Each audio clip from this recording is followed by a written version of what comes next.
माझे नाव हर्ष गुंडेवाडी आणि हा माझा भाऊ प्रथमेश गुंडेवाडी। आम्ही 1 एप्रिल 2024ला इथे आनंदकुंजमध्ये आलो होतो। वजन कमी करण्याच्या उद्देशाने आम्ही आलो होतो। 7 दिवस आम्ही उपवास देखील केला। 7 दिवसामध्ये माझे 10 किलो वजन कमी झाले।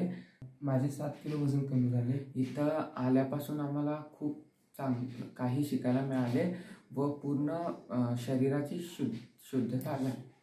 त्यामुळे सर्व आनंदकुंज टीमसाठी धन्यवाद। थँक्यू।